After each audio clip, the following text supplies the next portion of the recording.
Hello friends! The story that I'm about to tell you is a story of two animals, the rabbit and the fox.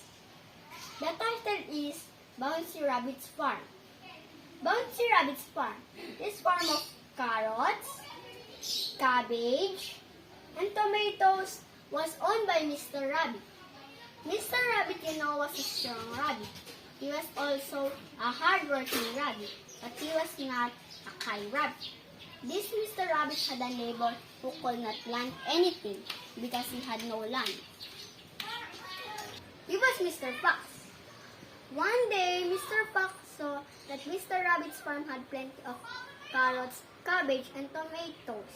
Thinking that Mr. Rabbit was a kind neighbor, Mr. Fox carried a basket and went to Mr.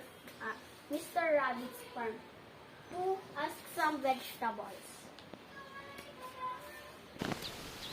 However, Mr. Rabbit became angry.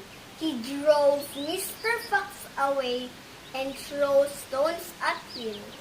When night came, Mr. Fox returned to steal Mr. Rabbit's vegetables.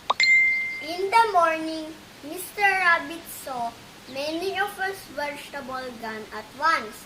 He remembered Mr. Foxy was mad, but he decided he should not let Mr. Fox know. He waited for Mr. Fox the following day and fooled him by telling him there was a nicer place inside the forest where there were bigger tomatoes and carrots. Mr. Rabbit had thought of getting rid of him. The two kept walking until they were both far away. They went around and around, but they could not find their way again. Mr. Rabbit felt sorry that he was such a selfish rabbit. Mr. Fox was sad that he was such a bad animal because he stole vegetables from Mr. Rabbit's garden.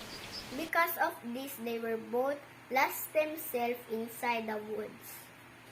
That is the end of the story. What do you think is the moral lesson we can get? Well, be kind and let us share blessings to others, especially to poor.